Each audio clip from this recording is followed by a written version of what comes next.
اے حسین ابن علی تم پر سلام۔ قرآن مجید کی آیت میں نے تلاوت کی، اللہ فرماتے ہیں الف لام میم Subscribe to my channel for more content. اللہ فرماتے ہیں کہ لوگوں نے یہ گمان کیا ہے کہ انہیں چھوڑ دیا جائے گا صرف یہ کہہ دینے پر کہ ہم ایمان لے آئے۔ انہوں نے کہا ہم ایمان لے آئے تو اب انہیں چھوڑ دیا جائے گا، بس ختم، اتنی بات پر چھوڑ دیا جائے گا۔ وَهُمْ لَا يُفْتَنُونَ، اور انہیں آزمایا ہی نہیں جائے گا۔ فرمایا ایمان لانے کے بعد صرف ایمان پر ہی تمہیں چھوڑا نہیں جائے گا بلکہ تمہیں آزمایا جائے گا، تمہاری آزمائش ہوگی۔ کس طرح؟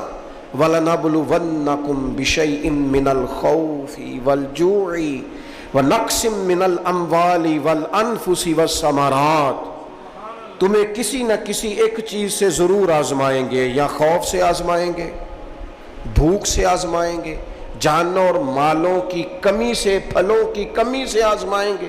اور یہ پھلوں کی کمی سے مراد، علماء تفسیر نے لکھا اس سے مراد اولاد کا انتقال کر جانا بھی ہے، وہ بھی پھل ہوتی ہے۔ تمہیں آزمائیں گے اور اگر تم پورے اترے تو وَبَشِّرِ الصَّابِرِينَ، رب فرماتا ہے محبوب پھر صبر کرنے والوں کو میری رحمت کی خوشخبری سنا دے، پھر انہیں خوشخبری دے دے میرے کرم کی۔ میرے عزیز، زندگی میں آزمایا جائے گا۔ نبی اکرم نور مجسم شفیع معظم صلی اللہ علیہ وسلم کی بارگاہ میں حضرت خباب بن ارت رضی اللہ تعالیٰ عنہ حاضر ہوئے۔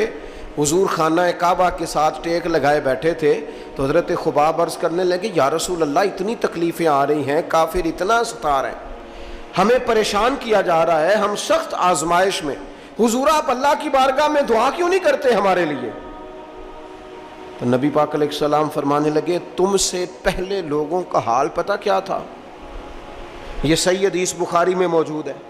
فرمایا تم سے پہلے لوگوں کا حال یہ تھا کہ انہیں گھڑے کے اندر رکھ کے ان کے جسم کو مٹی سے دبا کے پھر ان کے سروں پر آریاں رکھ کے چیر دیا جاتا تھا، لیکن پھر بھی وہ اپنے دین سے ہٹا نہیں کرتے۔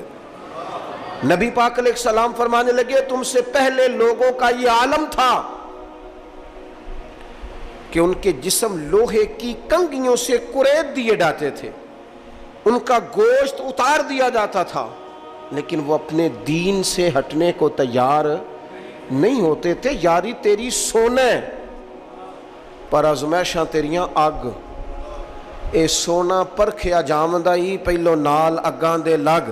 اپنی زندگی میں تیار رہیں، ذہنی طور پر آزمائش کے لیے تیار رہیں، مزاج بنائیں۔ جب بندہ پہلے سے تیار ہوتا ہے نا، اس کا خیال ہوتا ہے کہ آزمائش آ گئی تو میں نے صبر کرنا ہے، پہلے سے اس کی تیاری ہوتی ہے، پھر وہ ذرا گھبراتا نہیں، پریشان نہیں ہو۔ ہم تیار نہیں ہیں ذہنی طور پر، ہر بندے کو سکھ چاہیے، ہر بندے کو، بلکہ ہمارے ہاں تو لوگ کہتے ہیں مرید ہو رہا ہوں تاکہ میری طرف تکلیف کوئی نہ آئے۔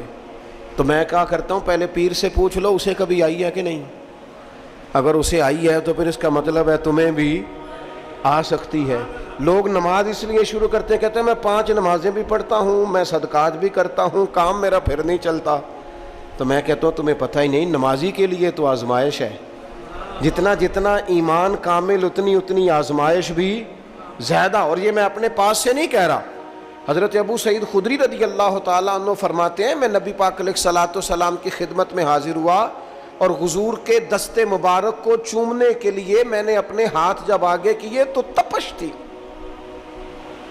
تیز بخار تھا نبی پاک کو۔ تو حضرت ابو سعید خدری رضی اللہ تعالیٰ عنہ ارشاد فرماتے ہیں کہ میں نے، یہ سنن ابن ماجہ میں موجود ہے، فرماتے میں نے عرض کیا یا رسول اللہ صلی اللہ علیہ وسلم اتنا تیز بخار؟ حضور فرمانے لگے ہم پر جو آزمائشیں آتی ہیں نا انبیاء پر، وہ عام لوگوں سے دگنا آتی ہیں، یہ تو لاڈلے ہیں، یہ تو محبوب ہیں اللہ کے۔ فرمایا عام لوگوں سے دگنی آزمائش آتی ہے، لیکن فرمایا ہمارا رب بڑا کریم ہے، ہمیں اجر بھی ڈبل ہی عطا کرتا ہے، ہمیں اجر بھی ڈبل ہی عطا کرتا ہے۔ تو حضرت ابو سعید خدری کہتے ہیں موقع اچھا تھا، میں نے ایک سوال بھی کر دیا، میں نے کہا یا رسول اللہ صلی اللہ علیہ وسلم بتائیے نا بھلا دنیا میں زیادہ آزمائشیں کن کو آتی ہیں؟ تو حضور فرمانے لگے سب سے زیادہ آزمائشیں اللہ کے انبیاء کو آتی ہیں، نبیوں کو آتی ہیں۔ حضور اس کے بعد فرمایا اس کے بعد جو ان کے زیادہ قریب ہوتا ہے اسے آتی ہیں۔ لوگ کیا سمجھیں گے امام حسن کی آزمائش کو؟ لوگ کیسے سمجھیں گے سیدنا امام حسین کی آزمائش کو؟ فرمایا جو ان کے زیادہ قریب ہوتا ہے اسے زیادہ آزمائش آتی ہے. تو حضور کے سب سے قریب تو امام حسن ہے نا، امام حسین ہے نا. تو کیا سمجھتا ہے قربت بس نسبت کے اظہار کا نام ہے اور بڑے لطف کے ساتھ زندگی گزارنے کا نام ہے؟ تو نبی پاک علیہ الصلوۃ والسلام نے فرمایا بات بڑی مزے کی ہے. فرمایا پھر اللہ کے بعض بندے تو ایسے ہوتے ہیں جنہیں اللہ فقر میں مبتلا کر دیتا ہے. فرمایا ان کے پاس صرف ایک چادر رہ جاتی ہے، اتنا فقر ان کے پاس آتا ہے. لیکن جو حدیث کے آخری لفظ ہیں نا وہ وجد والے ہیں، وہ وجد والے ہیں، وہ سرور والے ہیں. ہمارا یہ مزاج ہوتا ہے کہ میٹھا میٹھا کھا جاؤ اور ذرا کڑوا آ جائے تو سویرے بھی رو شام بھی رو، حال ہی کوئی نہیں، غریبی بڑی، پریشانی بڑی، حضرت صاحب گھر سے بیماری جاتی نہیں. اور جناب کیا بتائیں، بعض لوگ تو ایسے ہیں جن کی بات سن کے لگتا ہے زندگی میں کبھی سوئی ہی نہیں، اتنے بڑے بڑے دکھ سناتے ہیں. او خدا کی رحمت کا بھی تو ذکر کرنا، خدا نے جو تیرے اوپر انعامات کیے ان کا بھی تو ذکر کرنا. ان کا تذکرہ ہی نہیں کر رہا میرا بھائی. نبی پاک علیہ السلام نے فرمایا ان لوگوں پر دکھ آتے ہیں پر قربان ہونے کو جی چاہتا ہے ان لفظوں پر. حضور فرمانے لگے وہ رب کی طرف سے آنے والے دکھ پر بھی اس طرح راضی ہوتے ہیں جس طرح تم میں سے کوئی راحت ملنے پر راضی ہوتا ہے. سکون والی چیز ملنے پر جس طرح تم راضی ہوتے ہو اس طرح وہ دکھوں پر بھی راضی ہوتے ہیں. دکھ قبول محمد بخشا، دکھ قبول محمد بخشا. پر ایک شرط لگائی چھوٹی سی میاں صاحب نے، انہوں نے کہا 100 دفعہ قبول ہے. دکھ 100 دفعہ قبول، دکھ قبول محمد بخشا پر راضی رہن پیارے. یہ شرط یہ ہے کہ تو راضی رہ، تو راضی رہ. دکھ قبول محمد بخشا، راضی رہن پیارے. اور حضرت سلطان صاحب کہنے لگے اساں کیتی ہے جان حوالے رب دے، ایسا عشق کمایا ہے اسی مرن تو پہلو ہی مر گیا باہو تا مطلب نو پایا ہے. ہم نے تو پہلے سے ہی نتیجہ نکال لیا ہے. تو سکون ڈھونڈنے نکلا ہے، تو چاہتا ہے زندگی میں آرام مل جائے. کائنات میں سب سے زیادہ پیار اللہ کا اپنے محبوب کے ساتھ. لیکن دیکھ لو نا، پیدائش سے پہلے ہی حضور کے والد چلے گئے. 4 سال یا 6 سال کی عمر میں والدہ گئیں. 8 سال کی عمر تھی، محبوب کے دادا کا جنازہ اٹھا تو محبوب پیچھے پیچھے جنازے کے جا رہے تھے. پھر وقت آیا جب تبلیغ دین کا، تو دنیا کا کون سا دکھ اور کون سی تکلیف اور کون سی اذیت ہے جو حضور کو نہیں دی گئی. لیکن کریم ہر وقت کہتے ہیں افلا اکون عبدا شکورا، میں رب کا شکر گزار بندہ نہ بنوں. ہر مقام پر کبھی بدر کبھی احد، اور ہر طرح کی تکلیف، ہر طرح کی تکلیف.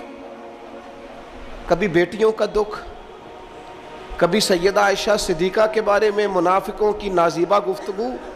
سارے دکھ محبوب کی حیات پاک میں رہے. کریم نے ان دکھوں کو برداشت کیا.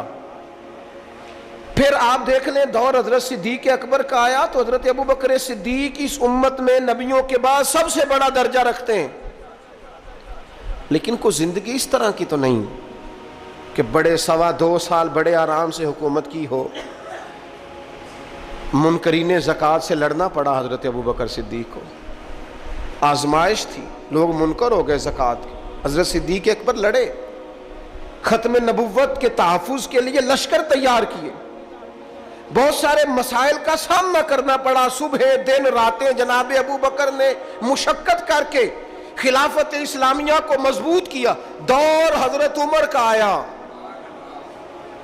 ساری دنیا مدینہ منورہ میں اندر سے دروازے بند کر کے سخت گرمی میں سوتی ہے، اور جناب عثمان غنی کہتے ہیں کہ میں نے فاروق اعظم کو 60 سال کی عمر میں دیکھا کہ مال غنیمت کے 2 اونٹ دوڑ گئے تو عمر بھاگے جا رہے ہیں، ان اونٹوں کو لے کے آ رہے ہیں. اور میں کہتا ہوں جناب آپ آرام کرتے، ساری دنیا سو رہی ہے. فرمایا سویا کرتا تھا کبھی خلیفہ بننے سے پہلے. عمر کسی غلام کو کہہ دیتے تو چونکہ پیار تھا نا، یارانہ تھا نا، حضرت عثمان بڑی محبت سے کہتے ہیں، امیر المومنین کسی غلام سے کہتے ہیں اگر مال غنیمت کے اونٹ چلے گئے تھے تو لے آتا، تو حضرت عثمان کے کندھے پہ ہاتھ رکھ کے جناب عمر رو پڑے، کہنے لگے یار یہ حضور کے دین کی امانت بڑی ذمہ داری ہے، لے او سجنا اساں توڑ نبھائی، اساں جان بھی دتی تیرا تیرے، یہ بڑی ڈیوٹی ہے، یہ بڑی ذمہ داری ہے، میں کیسے غلام کو بھیج دیتا، مسلمانوں کا مال ہے، جب ڈیوٹی میری ہے تو کیسے کسی کو بھیجتا، یہ آزمائش ہے، یہ دکھ ہے۔ 22-24 لاکھ مربع میل کے حکمران حضرت عثمان غنی، ان کا دور آ گیا، یعنی وہ شخص جس نے چڑھتی جوانی میں بھی نظریں جھکا کے رکھی، اور جس شخص نے اپنا سارا مال دین پر قربان کر دیا، اس کے گھر کا گھیرا تنگ کر لیا گیا، بہت بڑی ذمہ داری حضرت عثمان پر آئی، بڑی۔ اور جناب عثمان غنی کا حال یہ ہے کہ 40 دن گزر گئے، جس شخص کے اپنے ذاتی مصارف لاکھوں کروڑوں میں لوگوں پر خرچ ہوتے ہیں، 40 دن سے اس نے کھانا نہیں کھایا، اسے ڈھب اور سلیقے سے روٹی پانی نہیں ملا، گھر میں قید ہیں۔ لوگوں نے کہا عثمان ہمیں اجازت دے دیں ہم لڑیں، کہنے لگے کیسے دے دوں، حضور کا مدینہ اور میری وجہ سے خون بہہ جائے، بس میرے اوپر آئی ہے تو میں نبھاؤں گا، یہ ذمہ داری ہے۔ کہا پھر عثمان خلافت، فرمایا یار یہ بھی میری مجبوری ہے، میرے نبی پاک نے فرمایا تھا عثمان اللہ تمہیں قمیض پہنائے گا، لوگ اتارنا چاہیں گے، دیکھنا اتارنا نہ، وہ قمیض نہ اتارنا کیسے چھوڑ دوں۔ حضرت عثمان بھی شہید ہو گئے، جناب عمر بھی شہید ہو گئے، حضرت علی المرتضیٰ شیر خدا، وہ کیا 9-10 سال کی عمر سے حضور کے ساتھ چلے، ہر غزوے میں، ہر میدان میں، ہر جہاد میں، ہر جگہ آگے آگے۔ ان لوگوں نے دین سے نفع نہیں لیے۔ حضرت علی المرتضیٰ شیر خدا تو کوفے کی جامع مسجد کے پاس کھڑے ہو کے کہتے تھے میری کوئی بندہ زیرہ خرید لے، امیر المومنین کہہ رہے ہیں میری طامت زیادہ پھٹ گئی ہے، اب تو پیوند لگنے کی جگہ بھی کوئی نہیں بچی، یہ زیادہ پھٹ گئی ہے، اگر مزید پیوند لگ سکتے ہوتے تو میں زیرہ نہ بیچتا، یہ میری زیرہ کوئی خرید لے، کوئی خرید لے زیرہ۔ حضرت مولا علی شیر خدا 63 سال کی عمر مبارک، اور جب کوفے میں آپ کو خنجر لگا، زخم لگا، تو لوگ بیٹے کو بلاتے ہیں، آواز دیتے ہیں، لیکن جناب شیر خدا مولا علی مرتضیٰ مشکل کشا حل عطا حضرت علی المرتضیٰ شیر خدا زیر لب ہلکا سا مسکرائے، ادھر دیکھیے گا، اور مسکرا کے پتہ کیا فرمانے لگے، کہنے لگے فزت برب الکعبہ، لو بھائی کعبے کے رب کی قسم علی کامیاب ہو گیا ہے، کامیابی مل گئی۔ آج بات امام حسن کی آئی، امام حسن کو زہر دیا گیا، انتڑیاں نہ کٹ کٹ کے باہر گر رہی، اس شہزادے کی جس نے حضور کی گود میں عمر گزاری، محبوب کے کندھوں پہ رہنے والے حسن ابن علی، جناب امام حسین حاضر بارگاہ ہوئے تو ہاتھ پکڑ کے بھائی کا چوم کے رو پڑے۔ بھائی پیارے بھی تو بڑے ہوتے ہیں نا، بڑے پیارے ہوتے ہیں، اور ان لوگوں کا منصب بڑا انوکھا ہے، شدید تکلیف ہے۔ تو امام حسین کہتے ہیں میرے بھائی حسن بتائیے آپ کو زہر کس نے دیا، رو کے پوچھتے ہیں۔ بھائی کا ماتھا چوم کے امام حسن رو پڑے، کہنے لگے حسین میری مجبوری ہے، میں تمہیں نہیں بتاؤں گا۔ کہا کیوں؟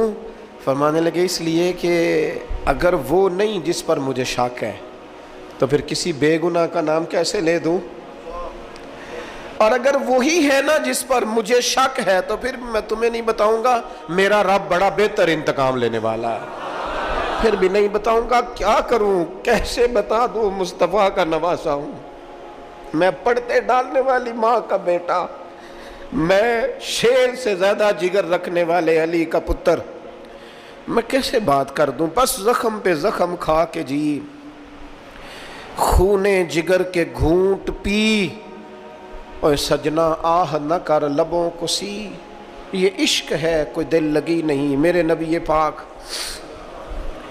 صلی اللہ تعالیٰ علیہ وآلہ وسلم نے ارشاد فرمایا، اللہ تعالیٰ دین میں جو لوگ سخت ہوتے ہیں نا ان پر مشکلیں بھی سخت ڈالتا ہے۔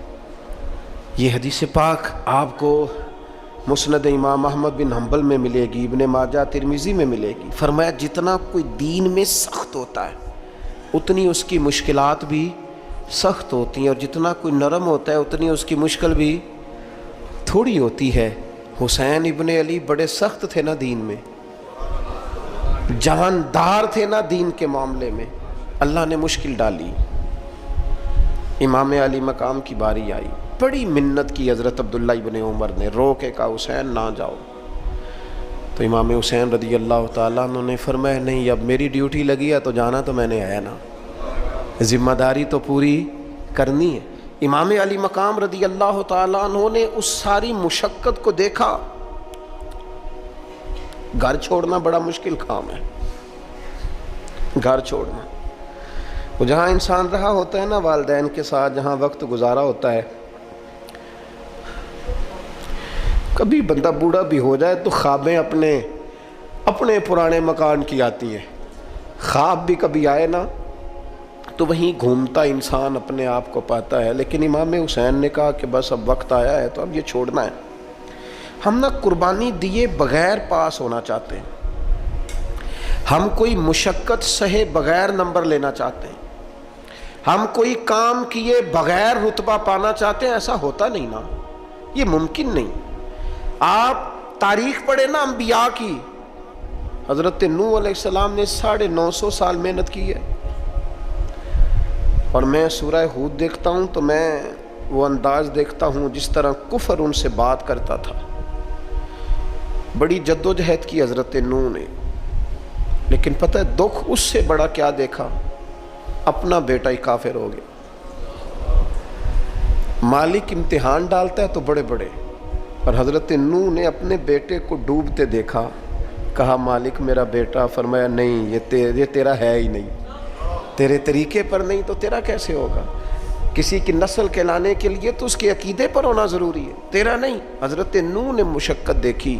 واتخذ اللہ ابراہیم خلیلا، ابراہیم اللہ کے پیارے ہیں نا، لیکن زندگی پوری پڑھ کے دیکھ لو، ساری کی ساری مشقت مصائب سے بھری ہوئی، آزمائشوں سے لدی ہوئی۔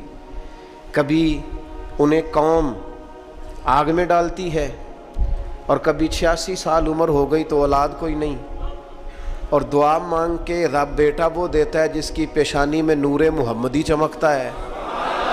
اچھا پہلے دیا نہیں، اب دیا، فلما بالغا ماہ سعیا، اور جب وہ ذرا ساتھ چلنے کے قابل ہو گیا، ہر بندہ کہتا نہیں منون خیر ہے میرا پتر جوان ہو گیا ہے، جب وہ بیٹا ساتھ چلنے کے قابل ہوا تو فرمایا ذبح کرو نا ذبح۔ تھوڑی دیر کے لیے دل پہ ہاتھ رکھ کے بتاؤ، اور بچے کو بخار چڑھ جائے تو نیند نہیں آتی، مائیں منتیں مانگتی پھرتی ہیں، روتے پھرتے ہیں باپ، بچے کی طبیعت ٹھیک نہیں، فقط بیمار ہے، اور جسے یہ کہا جائے ذبح کر۔ جناب ابراہیم تیار ہو گئے اور بیٹے کو ذبح کر دیا، چھری چلا دی۔ وہ تو مالک نے کہا کہ ابراہیم تم پر سلام ہو، تم نے اپنا خواب سچ کر دکھایا ہے۔ ساری زندگی دیکھیں نا آپ آزمائشوں سے بھری۔ ادھر آ جائے نا جناب ایوب ہیں، کتنے بیمار ہو گئے، کتنے بیمار ہو گئے، 12 سال گزر گئے طبیعت خراب کو، 8 دن کے بخار میں لوگوں کے شکوے، 12 سال بیت گئے، دکھ قبول محمد بخشا، بس عرض اتنی ہے کہ راضی رہن پیارے۔ آپ دیکھیں نا جناب یعقوب پیارے ہیں نا اللہ کے، لیکن آدھی زندگی روتے گزر گئی بیٹے کی یاد۔ جناب یوسف پیارے ہیں نا، سونا بنا کے نا، اور باپ کا لاڈلا بنا کے نا، محبت پوری کرا کے، پیار پورا۔ یا بنی لا تقصص رؤیاک علی اخوتک فیکیدوا لک کیدا ان الشیطان للانسان عدو مبین۔ او میرے بیٹے بھائیوں سے بات نہ کرنا ورنہ وہ کچھ چال چلیں گے، شیطان آدمی کا کھلا دشمن ہے۔ اتنا دنیا میں پیارا بچہ اور اس وقت کوئی نہیں تھا جتنے جناب یوسف ہیں، پر یوسف کبھی بھائیوں کی مار کھائیں، کبھی کنویں میں جائیں۔ کریم کا کرم ہے نا، کنویں میں پھینکیں تو بچا لے، لیکن وہاں سے نکلے تو پھر وہ بکے، پھر کبھی یہاں بکے، کبھی مصر کے بازار میں بکے۔ او یار تو غور تو کر، وہی جناب یوسف اللہ کے پیغمبر پھر جیل جائے، ساری تکلیفیں سہ کے فرمایا لو یوسف اب میں تمہیں مصر کا بادشاہ بناتا ہوں۔ آپ جس کی بھی تاریخ ٹٹول کے لائیں گے نا وہ آزمائشوں والی، والا نہ بولو وَنَّكُمْ بِشَيْءٍ مِّنَ الْخَوْفِ، ہم ضرور تمہیں آزمائیں گے۔ امام حسین کی باری آئی، وطن چھوڑنا ہے حسین کو۔ امام علی مقام نے کہا کہ ہجرت کی تھی نا، حضور نے بھی وطن چھوڑا تھا۔ دور کھڑے ہیں نانا تیرے کرم کے خزینے کی خیر ہو، میں جا رہا ہوں تیرے مدینے کی خیر ہو۔ پھر حسین ابن علی وہاں سے نکلے، بچے ساتھ، ڈٹنا پڑا، بھوک پیاس، بچوں کا ساتھ، پھر بچوں کی شہادتیں، یہ ساری چیزیں انسان کو کمزور کر دیتی ہیں نا، لیکن جس کی شان بڑی ہوتی ہے اس کی آزمائش بھی بڑی ہوتی ہے۔ چھوٹی چھوٹی باتوں سے گھبرا جانے والی امت، ذرا ذرا سی بات پر پریشان ہو جانے والے لوگ، لڑکھڑاتے قدم، الجھے خیالات، بے چینیاں، بے قراریاں، بہتے آنسو اور ہر وقت مظلومیت کا اظہار کرتی قوم اگر اپنے قدموں پہ کھڑا ہونا چاہتی ہے، امت اگر پھر سے امت سازی چاہتی ہے، امت اگر کھڑے ہو کے اور اللہ کی عطا پر راضی رہ کر اپنی زندگی گزارنا چاہتی ہے، ایک ہی فارمولہ ہے، اس قوم کو امام حسین کی سیرت سے آگاہ کر دو، اس امت کو نبی پاک کے شانوں والے نواسے کی عظمتیں بتا دو۔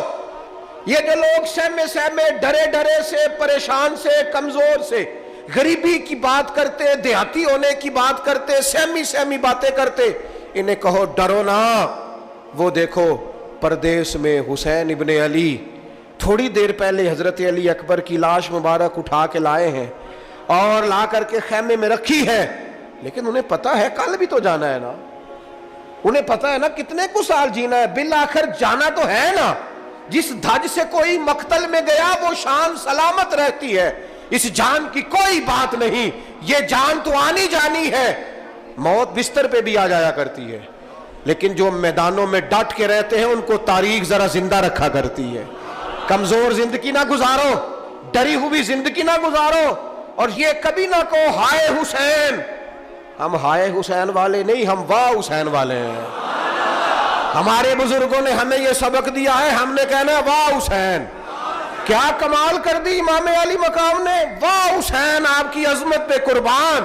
اتنے سارے دکھوں کے باوجود جب شانوں والے نانا کا شانوں والا پوتا، عظمتوں والی ماں کا عظمتوں والا بیٹا، جرت مند باپ کا بیٹا میدان میں نکلنے لگا ہے تو ڈرا ڈرا، سہما سہما، رو کے، دلاسے دے کے، آنسو پونچھ کے نہیں، بلکہ امام حسین نے ڈٹ کے کھڑے ہو کے وہ امامہ سر پہ باندھا جو محمد عربی نے عطا فرمایا تھا، وہ جبہ پہنا جو نانا نے دیا تھا، وہ تلوار پکڑی جو شیر خدا مولا علی پکڑتے تھے، اور حسین میتوں کے باوجود میدان میں آئے، فرمایا سامنے کھڑے ہو جاؤ، تمہیں خطبہ دینا ہے، اس لیے کہ محمد عربی کا طریقہ ہے جمعے والے دن خطبہ دیا جاتا ہے۔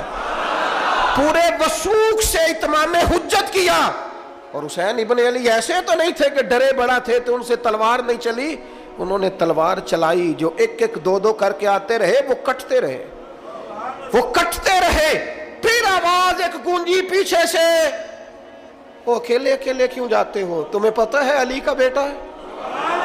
علی کا گھر تو وہ گھر ہے کہ جس گھر کا ہر ایک بچہ جسے دیکھو وہی شیر خدا معلوم ہوتا ہے۔ اکیلے اکیلے جاؤ گے تو تم چہرے کی روشنی نہیں دیکھ رہے، آنکھوں کی سرخی نہیں دیکھ رہے، مزاج کا ولولہ نہیں دیکھ رہے، طبیعت کا باغ پن نہیں دیکھ رہے، اور جوانی میں شہادت کی لذت سے آشنا محمد کا نواسا نہیں دیکھ رہے۔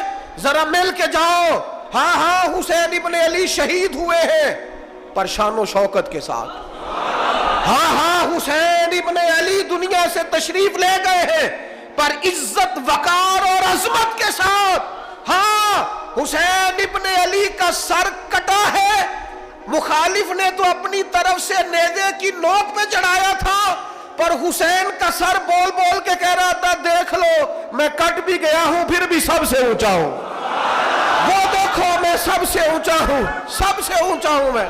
اے حسین ابن علی، نازش آل نبی تم پر سلام، اے حسین ابن علی تم پر سلام، نازش آل نبی تم پر سلام۔ کسی نے ایک بات کی تھی، اس نے حد کر دی، اس نے کہا مورخ تو کتنا کو لکھے گا، خطیب تو کتنا کو واز کرے گا، اور مصنف تو حسین ابن علی کی شان میں کہاں تک بات کرے گا؟